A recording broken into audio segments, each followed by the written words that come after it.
Good morning, and thank you for joining me on the Path to Liberty. Today is Monday, August 12th, 2019. Today we are talking about asset forfeiture and some of the false claims that police have been making at various levels. Law enforcement agencies on a federal or a state or a local level have been making for a long time regarding how effective or important it is. So I'm covering an important report from the Institute for Justice, IJ.org, that we've actually covered a little bit on this show previously, but highlighting how what the police have been telling us, surprise, surprise, has been just a line of crap. But first of all, my name is Michael Bolden. We broadcast live every Monday, Wednesday, and Friday at 9:30 a.m. Pacific time from here in my home office and studio in downtown Los Angeles.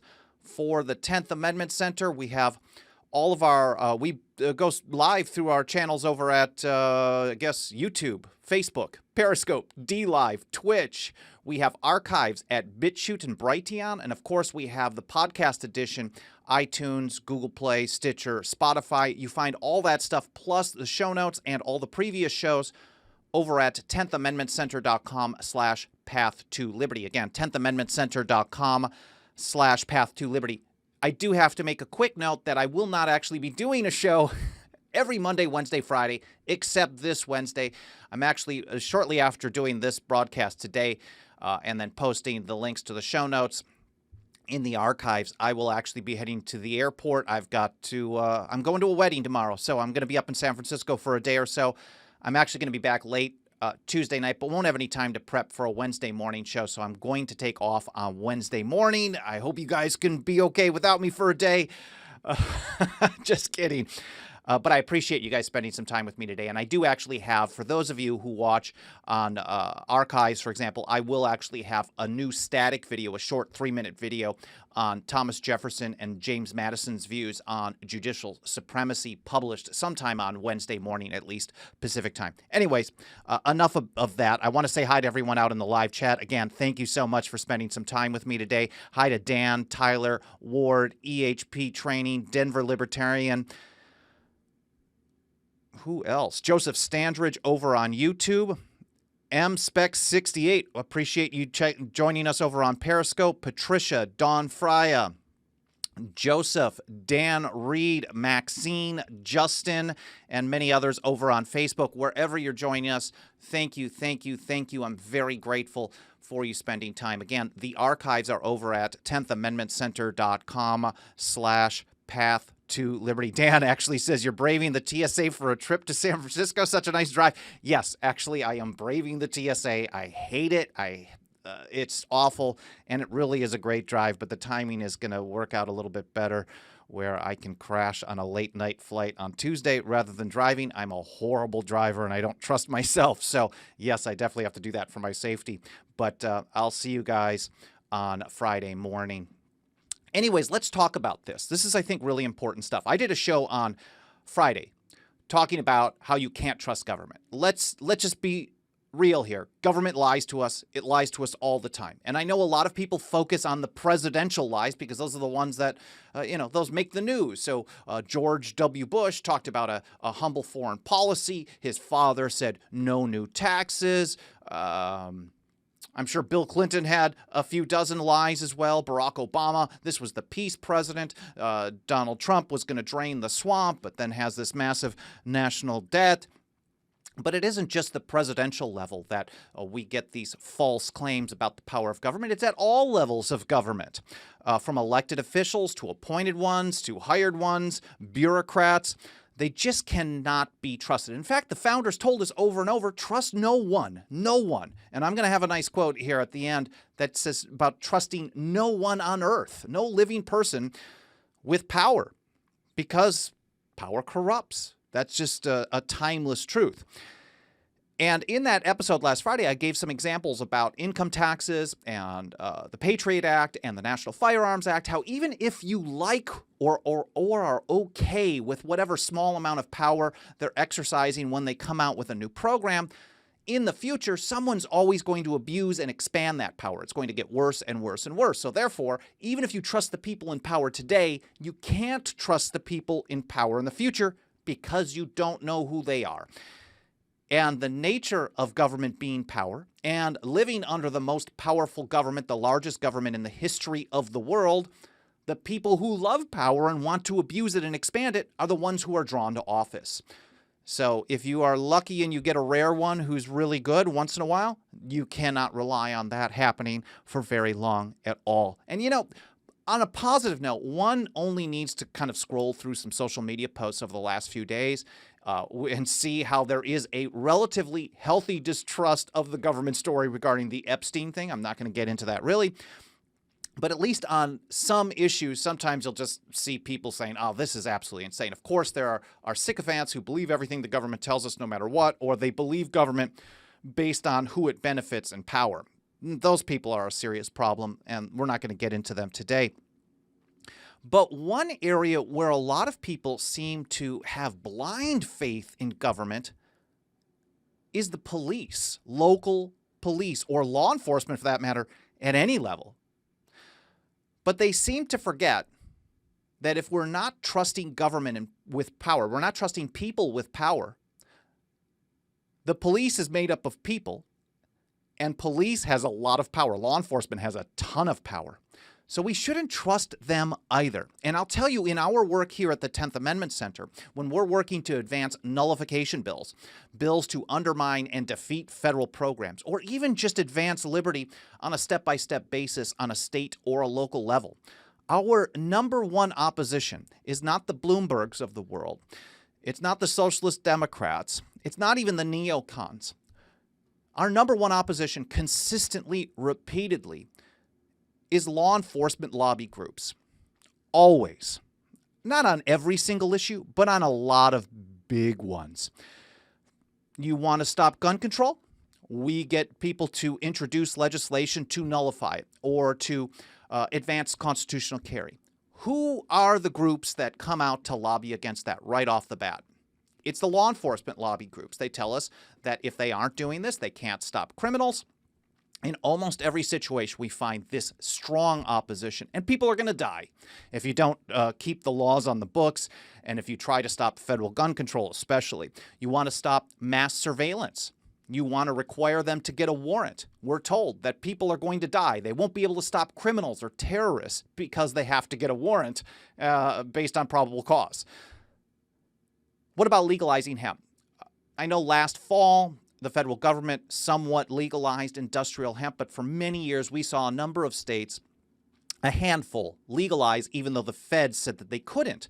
And we saw a consistent pattern from law enforcement lobby groups in almost every state that we were following legislation or supporting or reporting on legislation to legalize hemp despite federal prohibition. It was the exact same talking points. We were told over and over and over that if you allowed people, they weren't saying that you couldn't actually legalize the hemp or the hemp farming was a bad choice for people, especially in hard economic times. We weren't hearing that, but what we heard over and over from law enforcement lobby groups, sheriff's associations, police chiefs associations in Kansas to California to Florida to wherever, to Kentucky and Tennessee especially, we heard these lobby groups from the police unions telling us, oh, if you legalize this hemp, and maybe there's good reasons for it, what's going to happen is all these criminal cartels and organizations, what they're going to do is they're going to start planting and hiding marijuana in hemp fields. Now, this might sound logical to someone who doesn't know what they're talking about.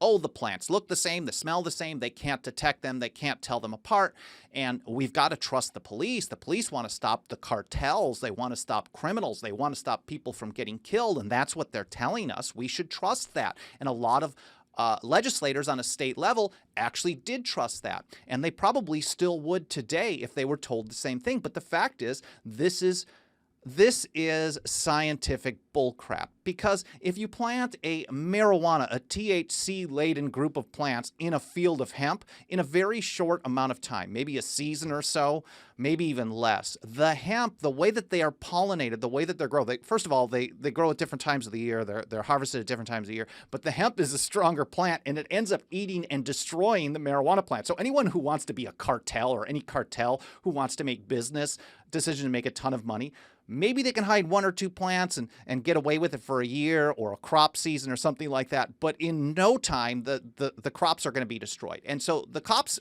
lie. It's the same, but it was the same line that we heard everywhere. And that means they're getting it from someplace. And I have to look this up, but I used to see talking points like that distributed from the DEA. So I'm assuming they're just passing along from Washington, D.C. Now, we see the same type of thing on asset forfeiture.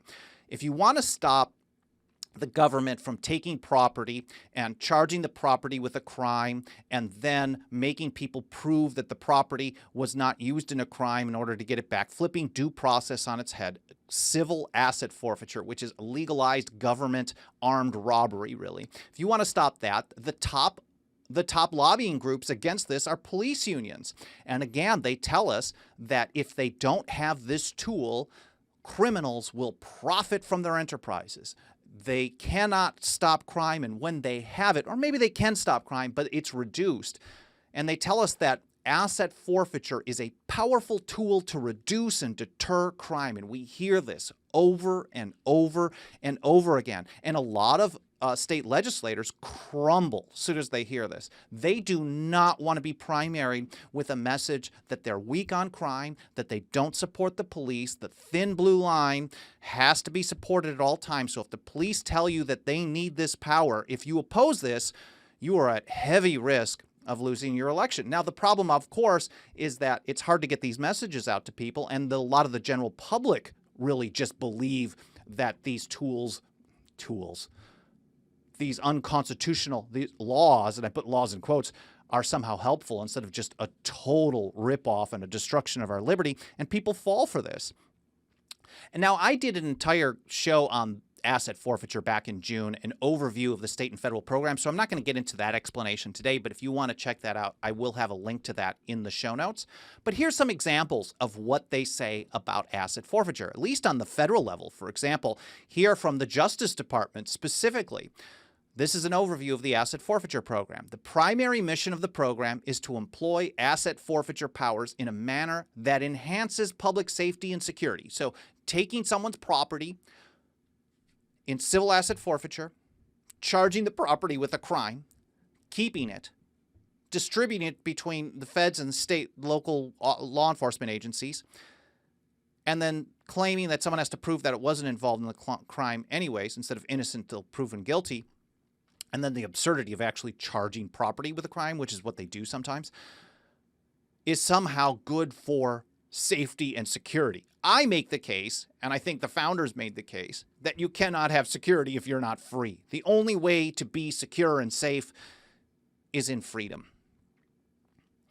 They go on, they say, this is accomplished by removing the proceeds of crime and other assets relied upon by criminals and their associates to perpetrate their criminal activity against our society, even though a vast majority of asset forfeiture actions are done on average people, small numbers, $500, $100, $50, $1,000. This is not really being used primarily, although it was sold to us as primarily a tool to stop the cartels that has expanded to go after just about everyone. They go on and say asset forfeiture has the power to disrupt or dismantle criminal organizations that would continue to function if we only convicted and incarcerated specific individuals. So they're making the claim that asset forfeiture is a really powerful tool. It stops or deters criminal activity. Here's Jeff Sessions, that monster. Thankfully, he's gone.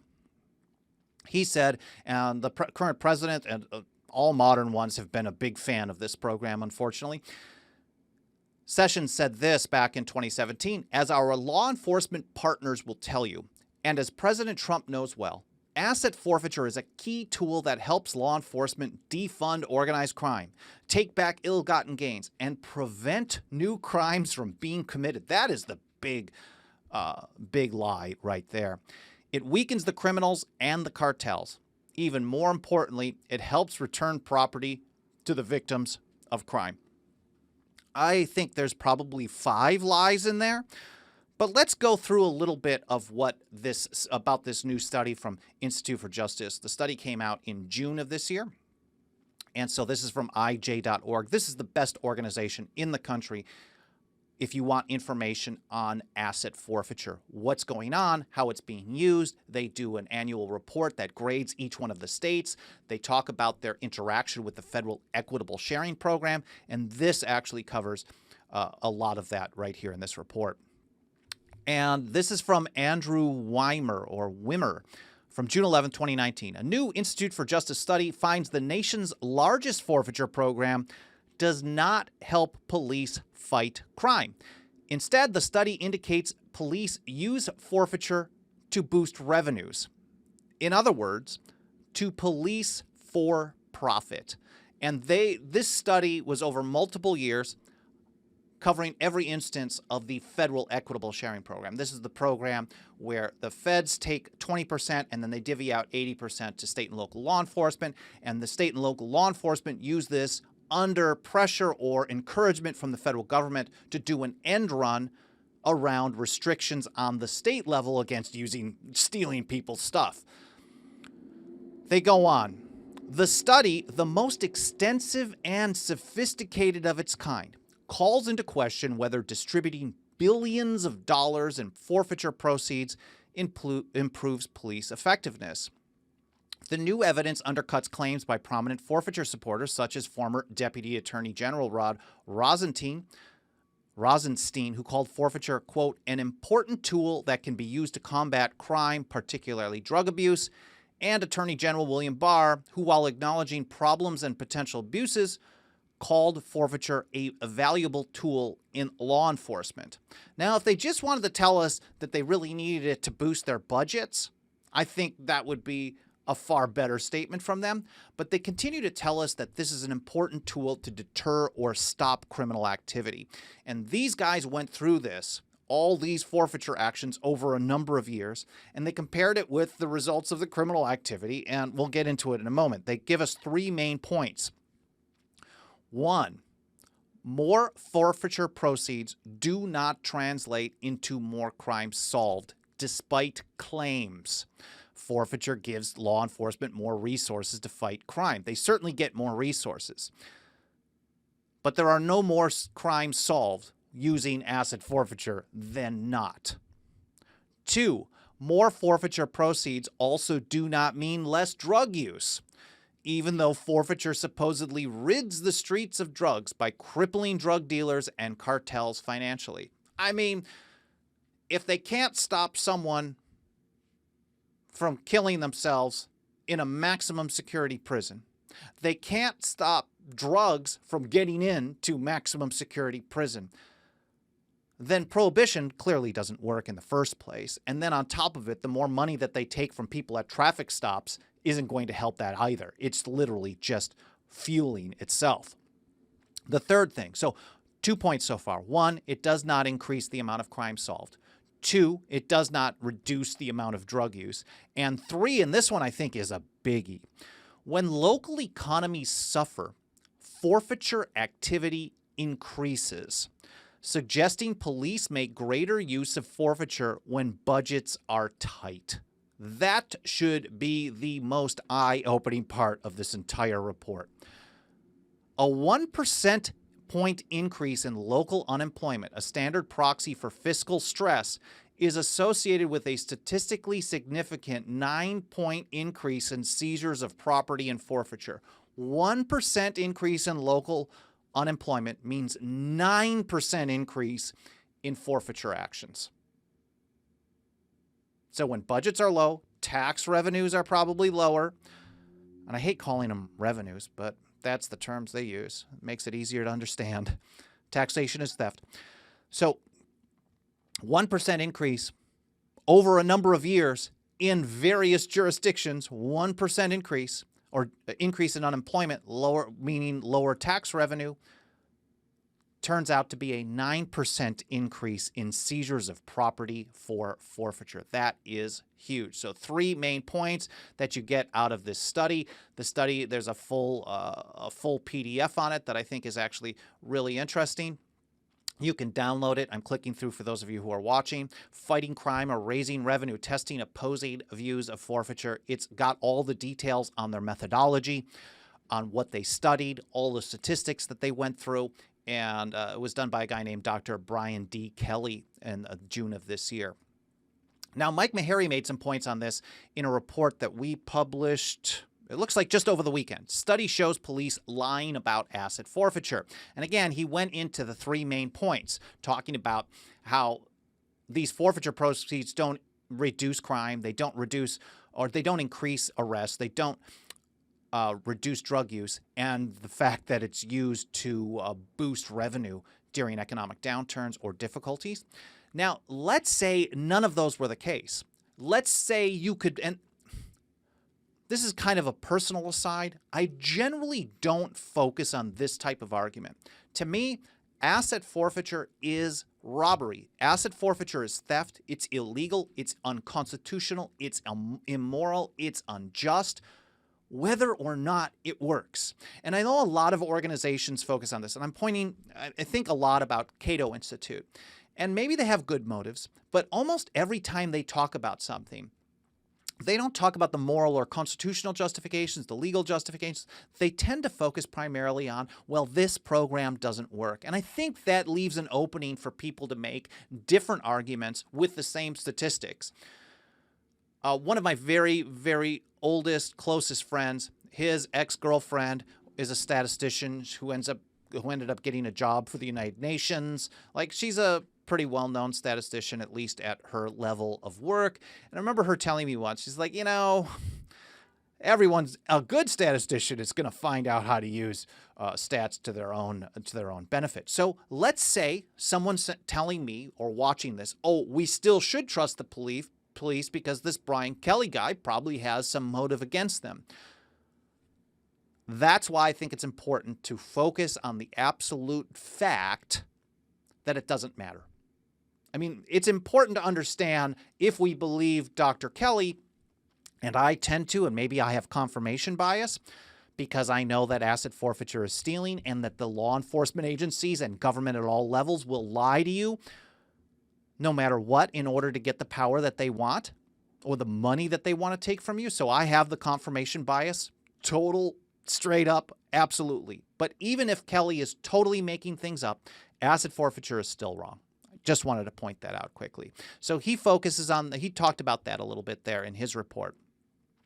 And Mike goes on, he said, the study used local crime, drug use, and economic data from a variety of federal sources with more than a decade's worth of data from the Department of Justice's Equitable Sharing Program. And he points out that the scope of the program is staggering.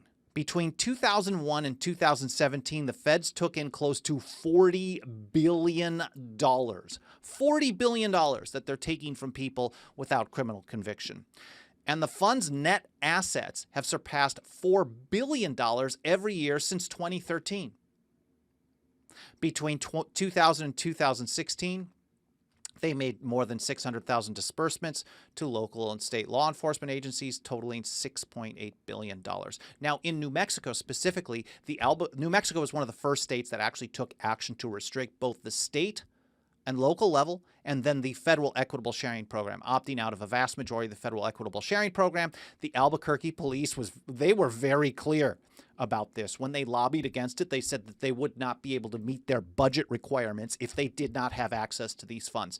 And in a way, I would rather people just say that. Look, they're doing this in order to keep their programs going. But the fact of the matter is that law enforcement agencies are too big. And the reason they're too big is they're enforcing a bunch of stuff, so-called laws, that shouldn't exist in the first place. So if they actually focused on theft, murder, fraud, the stuff that really just violent crime, actual crime, not nonviolent criminal activity or crimes of ownership, thought crimes, whatever it may be, stuff where people really aren't hurt, gun control, gun prohibition, plant prohibition, etc.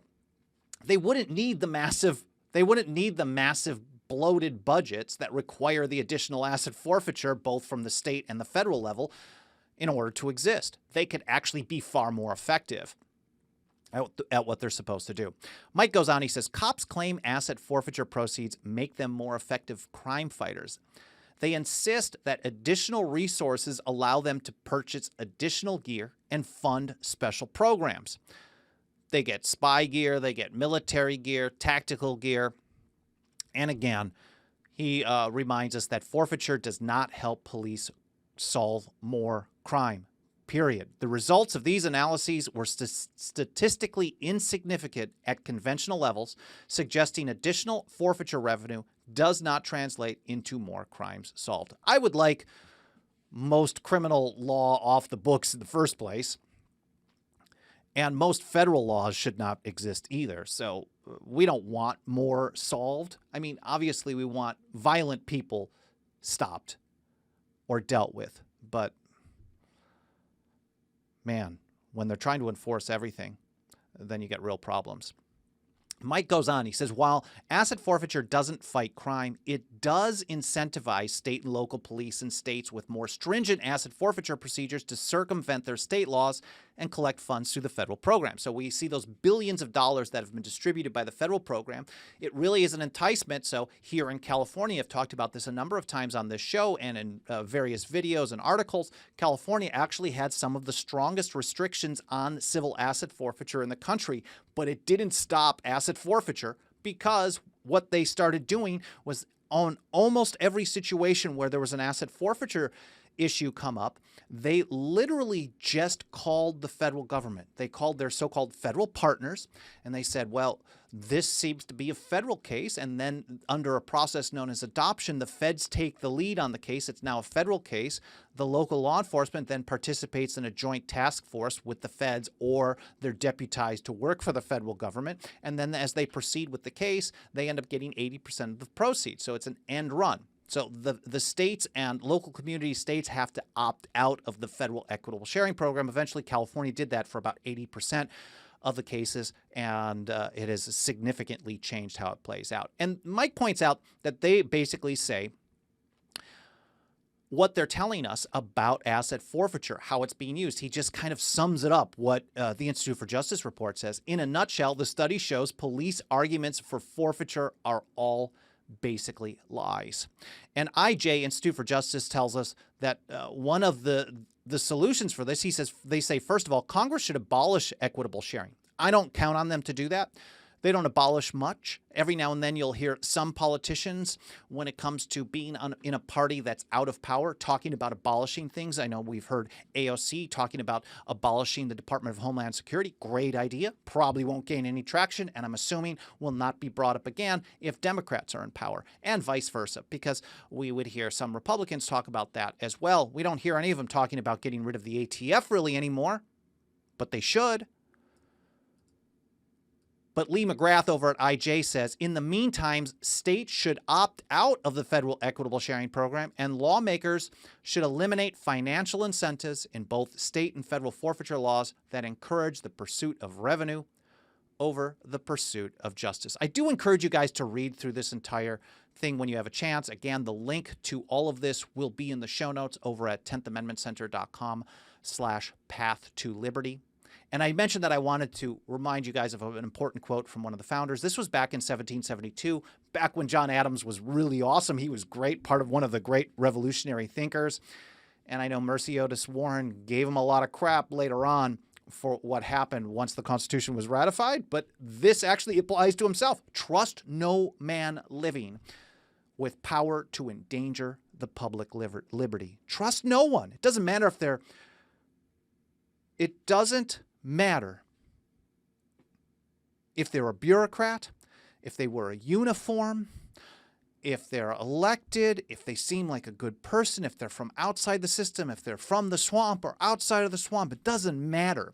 If they have power, they should not be trusted. In fact, the old Reagan saying, trust but verify, is actually backwards.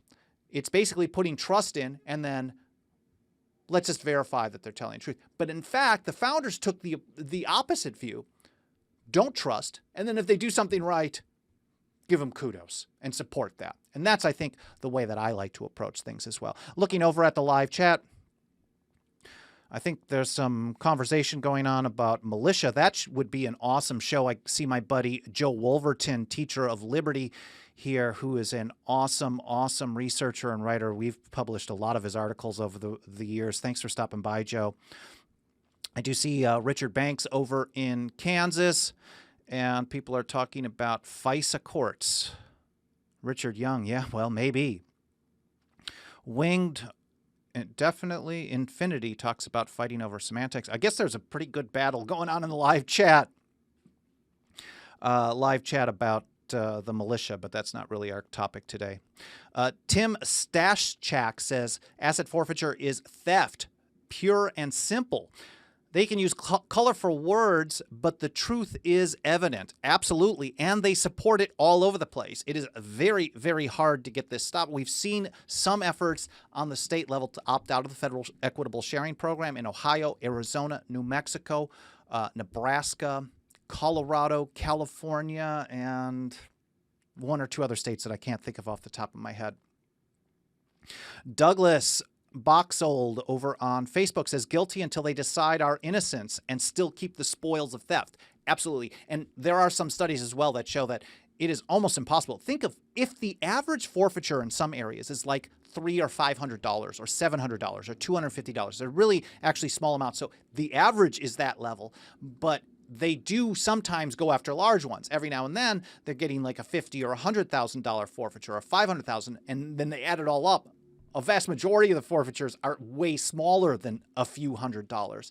So someone has an option: take a day off of work, spend a couple of days researching this, figure out how to defend yourself in court for a $100 forfeiture or $300 forfeiture or $1,000 forfeiture, or hire an attorney who's willing to take your case for potentially a couple $1,000s on a retainer or whatever they may require. Expensive stuff. And I think what's probably pretty obvious is that a lot of people just give up. They're not able to fight this. Especially, this really goes after and hurts poor people more than people who have means. Ward Lawrence over on YouTube says, the government wants two things. They want drugs illegal and they want drugs out of the streets so they can profit more from civil asset forfeiture. And I think they take the same approach on our right to keep and bear arms. The more things that they can make illegal, the more things that they can charge people with criminal activity for. And then if you own something that they say is illegal, then of course they can say that your home is subject to forfeiture as well. And that's a really important point. Jeff Mills, Alabama, is watching. Good to see you as well. And Winged Infinity, another good comment. If the law is unconstitutional, it is not lawful. Absolutely. I would say, yes, asset forfeiture programs are unconstitutional, null and void in principle, but they are still being applied in practice, so we need to work to end them and stop them. And that is a good argument to make that they shouldn't exist in the first place. Dan Reed, I love all your feedback, dude. So Dan says, if a robber takes all the cash from McDonald's, they can't sell more burgers? How stupid their idea that taking cash equates into no sales of drugs. And I would think any smart businessman who's running a drug cartel, wherever it may be, Canada, Mexico, Spain, United States, Italy, wherever, some mafioso, they are calculating over the years, they probably are really good at this, they've calculated the amount that they lose and they price it in. They're passing along the price increase of losing product to their customers. And as long as customers are still willing to pay for the product, they're going to continue to sell it. This is pure market response. And government saying this is actually relying on economic ignorance of how markets work. Surprise, right? Bill Barr, Mr. Ruby Ridge, says Nightmaster. Funky euphemism, absolutely correct. Prohibition created the mafia in the United States. And I think I briefly mentioned this. I briefly mentioned this either in an email campaign over the weekend or in last Friday's episode, where the 1934, the National Firearms Act of 1934, was sold to us as a way to stop the most violent mafia criminals who were using machine guns. Now, of course, the mafia and all of that violent criminal activity came through prohibition. Prohibition of alcohol. So government implemented prohibition leads to an increase of crime. Then government comes in and gives us a law that's supposedly going to protect us from that crime. And then over the years, they expand it. Even though the Obama administration didn't want to expand it to include bump stocks, now you find the NRA-backed Second Amendment president then redefining a bump stock accessory as a machine gun. And in the future, more and more presidents will use that precedent to expand it even further. So as the late, great Harry Browne, great libertarian author who passed away a few years ago, he used to say that government is good at one thing. It breaks your legs and then comes in and teaches you or offers you a solution on how to fix it. Anyways, I am rambling. I'm grateful for all the feedback in the live chat. I do hope that you found this educational, interesting, fun to watch, entertaining. And yeah, I'm going to be off on Wednesday, but I appreciate you joining me here today. I will have a short static video available on Wednesday morning that I will publish to our social channels and to our website over at 10thamendmentcenter.com. If you support us, make sure to smash the like, subscribe, get bell notifications, continue leaving comments, whether it's here live or in the archive.